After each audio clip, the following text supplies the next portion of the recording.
The moment I heard the pounding on my front door, I knew the HOA was staging something big. But even I wasn't prepared for what I saw when I stepped outside. Picture this, 6 HOA board members lined up like a firing squad, clipboards in hand, sunglasses on, arms crossed blocking my porch as if they were responding to a national emergency. And right in the center was Linda, the self-appointed queen of the HOA, her face twisted with the kind of anger usually reserved for bad weather reports. "We need to discuss your unauthorized use of our lake," she said, practically spitting the words. Not the lake. Our lake. As if she owned the water molecules personally. I almost laughed. Almost. For months, I had watched the HOA grow bolder, posting new rules, patrolling the neighborhood like security guards in a discount action movie, and most recently, trying to claim authority over the entire lake. A lake that my family had lived beside for decades. A lake they had only recently decided to manage after appointing themselves environmental heroes. But today, they escalated. Today, they were prepared for war. Behind Linda, I spotted the real giveaway. She wasn't here just to bark rules, she was here with paperwork, the HOA's most dangerous weapon. She flipped open the folder dramatically. "We're issuing a formal violation," she announced. "You've installed multiple docks without HOA approval. All of them are illegally placed on HOA property." Illegally placed? I couldn't believe her confidence. She hadn't even asked who installed the docks. She hadn't asked who maintained them. She certainly hadn't asked who paid for them. Because if she had, she would have already known the truth. But instead of arguing, I simply folded my arms and let her talk. Sometimes the best way to expose someone is to let them dig their own hole. She rambled on about lake access privileges, community governance, and the HOA's right to regulate all structures attached to the shoreline. Every sentence was more ridiculous than the last. Meanwhile, a small crowd gathered: neighbors, dog walkers, people on bikes, everyone curious about the HOA's newest spectacle.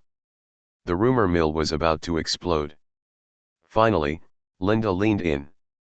"You have 48 hours to remove every dock. Or the HOA will remove them for you." I felt the corners of my mouth curl into a smile. She had no idea that the docks she was threatening to remove were mine. That the land beneath them was mine. That the HOA was standing on property they didn't even legally control. And very soon, they were going to learn exactly how big of a mistake they'd made. As soon as the HOA parade finally marched off my porch, I walked straight to my office and pulled out a thick black binder, the one labeled Property Records, Docks and Shoreline Rights.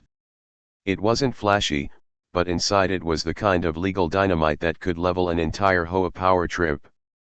And today, I was more than ready to light the fuse.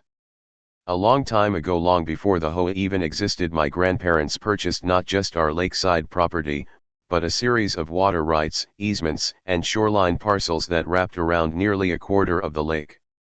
Over the years, those parcels had quietly passed down through the family. Nothing dramatic. No loud announcements. Just a clean chain of ownership filed at the county office, collecting dust until someone decided to challenge us. And today, the HOA had done exactly that. I flipped through the pages until I found the highlight. A signed deed clearly stating that every dock built on the eastern and southern shoreline, past, present, and future, was legally under the ownership of my family's estate. In simple terms, if you set foot on a dock in those sections, you were standing on my property.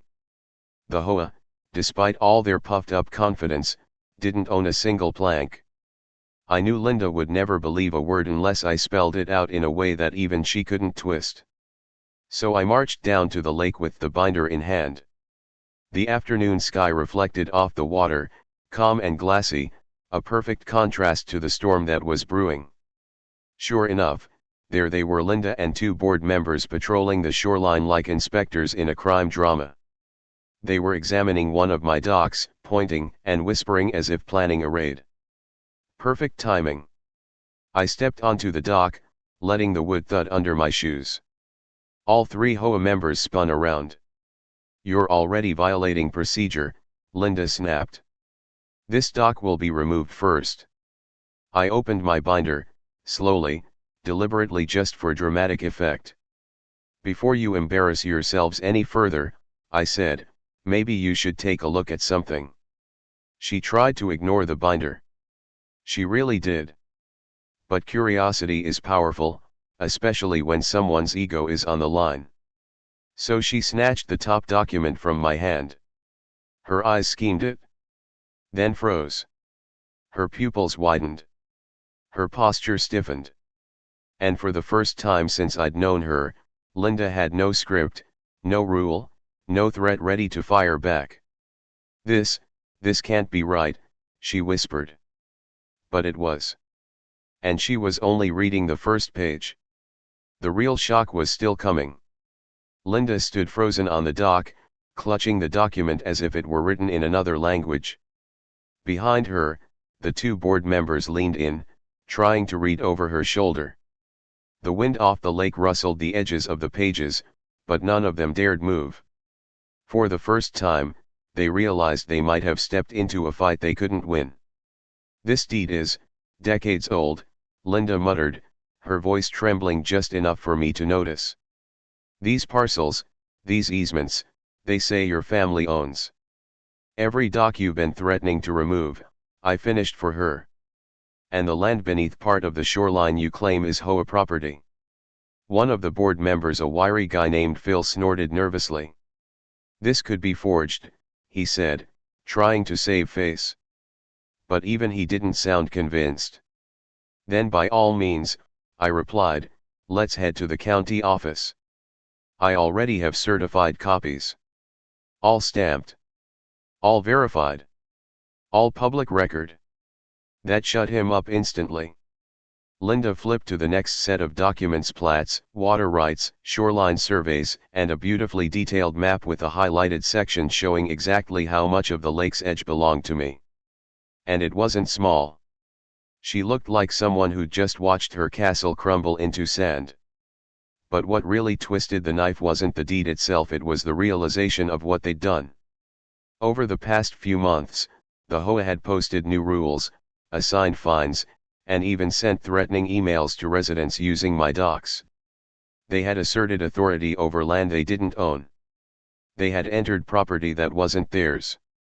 They had tried to regulate and control areas where they legally had zero jurisdiction. And now, standing on that dock, they knew it. Linda finally spoke, but her voice came out thin. "You should have disclosed this. You should have told us you owned these." I raised an eyebrow. "You mean the legally recorded property rights you never bothered to check before issuing violations?" She blinked rapidly, searching for something to say. Anything. But there was no saving this. Then came the panic. Linda whipped out her phone, stepping a few feet away as she dialed someone. Her voice grew sharp, urgent, frantic. She wasn't talking to me anymore, she was talking to the rest of the board. Telling them everything. Telling them the HOA might have massively overstepped.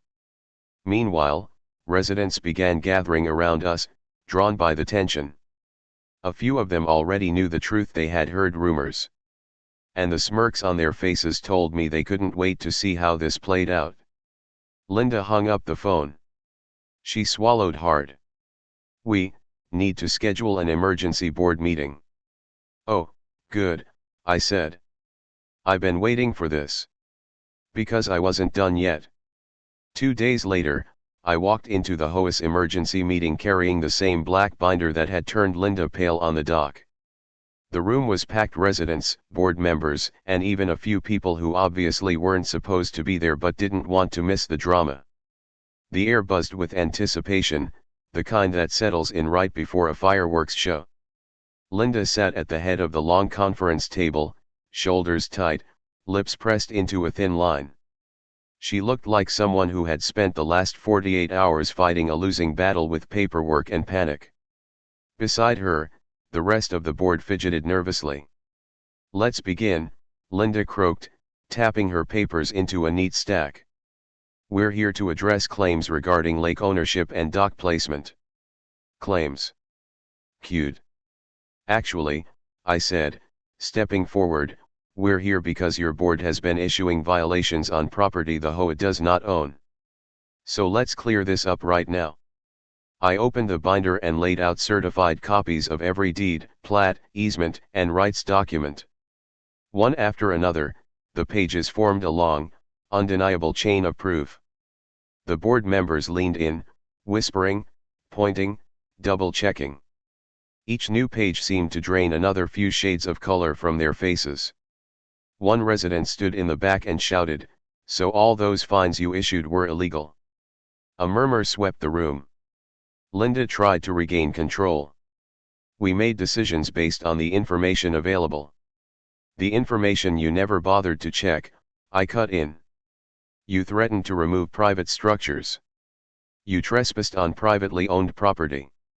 You attempted to enforce authority where you had none." I placed one more document on the table, the kicker. A notarized letter from my attorney, outlining the legal consequences of the HOA's actions, overreach, trespassing, and the potential for a civil claim if the board continued attempting to regulate land they had no rights to. It hit them like a grenade. Phil, the wiry board member, sank back in his chair. Another member rubbed her temples, muttering, "How did we miss all this?" Then the residents erupted: anger, laughter, accusations, disbelief. For months, the HOA had bullied everyone with new rules. And now the truth was out, they weren't just wrong, they were exposed. Linda stood, hands trembling. "The board will be retracting all violations related to the lake. Effective immediately. We will also suspend lake-related regulations until further notice." Translation: they surrendered. I nodded, closing my binder. "Good," I said. "Because next time you try to steal a lake, make sure you actually own the shoreline you're standing on." Checkmate. In the days following the HOA's official surrender, the neighborhood transformed in ways I never expected. What had started as a dramatic showdown over docks and lake rights quickly evolved into something larger, something that peeled back the curtain on how the HOA had been operating for years. And suddenly, people who had stayed silent were stepping forward with stories of their own. It began the morning after the emergency meeting. I was sipping coffee on my porch when my neighbor, Tom, walked up the driveway. He looked relieved, almost euphoric. "You have no idea what you just did," he said. "People have been scared to stand up to them for years." I raised an eyebrow. "Over docks?" He laughed. "No. Over everything." Within hours, I heard similar stories from half a dozen residents. The HOA had fined people for paint shades that matched the approved list. They had threatened families over garden beds, backyard swings, and even holiday decorations. The lake incident had simply been their boldest and dumbest grab for control. But now, with the truth out, cracks were spreading through their authority. A growing number of residents demanded transparency. Others wanted the board dissolved entirely. And a few, much to my surprise, asked if I would consider joining a new, reformed board. I politely declined. After what I'd seen, I preferred to keep my distance from anything involving clipboards and power trips. Meanwhile, the docks themselves became a symbol of rebellion. People walked along them with newfound freedom, jokingly saluting me as they passed. Kids fished off the edges without fear of unauthorized recreational activity fines. The lake felt alive again, like it belonged to the community, not a group of self-appointed enforcers. But the biggest surprise came a week later. Linda resigned. She left a short, stiff letter in everyone's mailbox, half apology, half justification, and entirely written in her dramatic, overly formal style. She claimed the stress had become too much, but everyone knew the real reason. Losing control of the lake had shattered her last illusion of authority. Phil and 2 other board members followed soon after. A temporary committee formed, made up of level-headed residents who actually listened. Meetings were open. Decisions were voted on publicly. And for the first time in years, people felt like the HOA was something for the community, not against it. One evening, as I watched the sunset reflect off the water, a quiet realization hit me: the HOA hadn't just lost a battle. They had lost the foundation of their power, fear. By exposing the truth, I hadn't just protected my property. I had handed the neighborhood its voice back. And the lake? It glimmered calmly, peacefully, exactly the way it should have from the beginning. A month after the HOA collapse, the lake had become more than a peaceful body of water, it had become a kind of legend. New families moving into the neighborhood heard the story within days: how the HOA tried to seize the shoreline, how they marched in with clipboards like wannabe sheriffs, and how the entire plan crumbled once the truth about the dock ownership surfaced. People repeated the tale with different levels of flair, but the message stayed the same: don't pick a fight you don't understand. One afternoon, as I walked down to the water with a toolbox to make routine repairs to one of the docks, I found a group of kids reenacting the dock showdown. One played Linda, complete with sunglasses and a plastic clipboard; another played me, dramatically waving a binder made of construction paper. The rest pretended to be shocked board members. They were laughing so hard they could barely speak. When they noticed me, they froze, expecting me to be annoyed. Instead, I burst out laughing. "You forgot the part where Linda squinted angrily at the deed," I said. The group erupted again. But it wasn't just kids who had turned the event into folklore. Adults had too. The new temporary committee, now much more structured and transparent, invited me to speak at a community gathering titled "Understanding Property Rights and HOA Boundaries." The idea of me giving a presentation to the very people who once feared HOA retaliation felt surreal, but I agreed. If the neighborhood could learn something from the chaos, it was worth it. The meeting drew a crowd larger than anyone expected. People filled the chairs, stood along the walls, and even clustered outside the open windows. Some came out of curiosity, others wanted to finally understand what the HOA had been doing behind the scenes. I didn't lecture or brag. I simply laid out the facts: what property rights actually meant, how HOA authority was limited, and how homeowners could protect themselves. I showed them the certified deeds, the plat maps, the easements, everything that had once left Linda speechless. When the meeting ended, people came up to thank me. Real gratitude. Real relief. For years, the HOA had operated like an unquestioned monarchy. But now, the neighborhood stood taller, wiser, and far less afraid. One evening, I walked the shoreline at sunset, enjoying the quiet glow on the water. A familiar voice called from behind me. "Quite a difference from a few months ago, isn't it?" Tom said, joining me. "Yeah," I replied. "Feels like the lake finally belongs to everyone again." He nodded. "Funny how one truth can change an entire community." I smiled. "Funny how one lake can, too." For a while, it felt like the neighborhood had finally found peace. The lake was quiet, the new temporary committee was functioning smoothly, and residents were enjoying their regained freedom without fear of surprise violations. But peace has a way of attracting trouble, especially when pride is still wounded. And in this case, that trouble came in the form of a letter delivered to every resident one early morning. It was stamped with the familiar, overly dramatic HOA seal, except this time, it wasn't from the current committee. It was from the former board members, including Linda.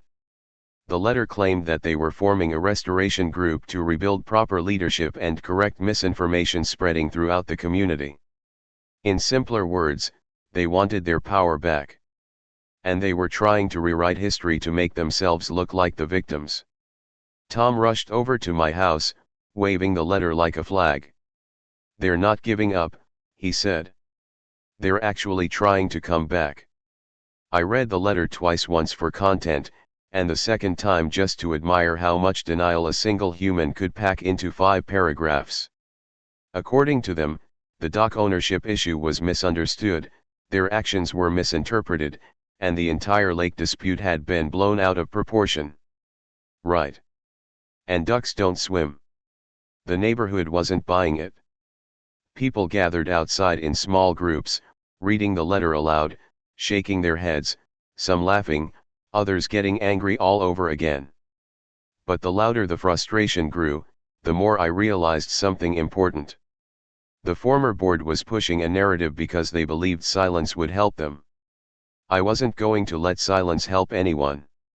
That evening, the temporary committee held a community meeting, one that packed the room even tighter than before. I stood near the wall, ready to step back and let the neighborhood handle this one. But then residents started asking questions. What happens if they try to reinstate themselves?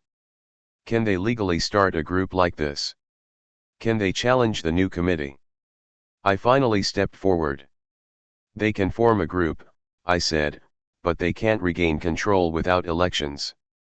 And elections require majority approval from this community. And from what I can see, I gestured around the room, that's not happening. The room erupted in applause. The temporary chairperson added, we'll schedule an official vote next month. The community will decide what happens next. And just like that, the power shifted again, this time, not because of ownership or legal documents, but because the community itself was no longer afraid. That night, as I stood by the lake, I realized something. The HOA might try to reclaim control. But now the neighborhood knew the truth. And truth was something they couldn't seize. The month leading up to the community vote felt like a quiet storm, calm on the surface, but with tension humming underneath everything. People were polite, but you could feel it in conversations, in quick glances, in the small clusters that formed outside mailboxes. The former HOA board's restoration group was trying hard to regain influence. They knocked on doors, handed out pamphlets, and even hosted a meet and greet in someone's backyard, complete with stale cookies and lukewarm lemonade. But the neighborhood had changed. People were listening more carefully, asking questions, checking facts instead of just accepting whatever came in an official-looking envelope. The old intimidation tactics didn't work anymore, and the former board members were clearly frustrated. The night of the vote arrived with more turnout than anyone predicted. Cars lined the street. Neighbors brought folding chairs. The temporary committee had set up a projector in the community center, but the space filled so fast that dozens stood outside, watching through the open doors. I stayed toward the back, not wanting to sway anyone. This decision belonged to the people who had endured years of overreach, fines, and power trips. The meeting opened with statements from both sides. The temporary committee spoke calmly about transparency, fairness, and a community-led approach. They displayed budgets, plans, and clear steps for improving processes. They sounded prepared, steady, trustworthy. Then came the restoration group. Linda stepped up, wearing the same rigid expression she always had, as if smiling would crack her entire face. She delivered a polished speech about stability, structure, and experienced leadership. She claimed that her past decisions were misunderstood and that the community needed strong guidance to avoid chaos. Her words fell flat. People exchanged looks. A few crossed their arms. Others shook their heads subtly. The room was done with strong arming disguised as leadership. Finally, it was time for the vote. Slips were handed out. Pens clicked. Papers folded. The collection box filled quickly. There was no chatter now, just anticipation, real, heavy anticipation. The temporary committee tallied the votes at the front table. Everyone watched every movement. Even the kids were quiet, sensing the weight of the moment. After 10 long minutes, the chairperson cleared her throat. The votes are in, she said. And by a majority of 84%. She paused. The community chooses to permanently dissolve the former board's authority and move forward under new, resident-elected leadership. The room erupted. Cheering. Applause. A few relieved sighs, even a couple tears. The restoration group stood frozen, stunned, their last grab for power crumbling right there in front of them. Tom clapped me on the shoulder. "It's over," he said. And for the first time in months, it truly felt like it. The neighborhood had chosen freedom. And the lake, quiet, calm, timeless, reflected that choice right back at us. In the weeks following the decisive vote, the neighborhood felt different, lighter, brighter, more connected. It was as if someone had cracked open a window in a stale room and let fresh air flood in. Without the constant pressure of fines, threats, and surprise compliance patrols, people had space to breathe again. And the place where that change showed the most was the lake. The shoreline, once patrolled like a border, became the community's gathering place. Families brought blankets and picnics. Kids raced their bikes along the path. Teenagers fished lazily from the docks, chatting and laughing without fear of being scolded. Even the older residents, who used to avoid the water because the HOA always pops up, now sat in folding chairs by the shore, feeding ducks and telling stories. One afternoon, as I repaired a decorative railing on one of the docks, a woman named Marlene approached me. She'd lived in the neighborhood longer than almost anyone but had always kept to herself.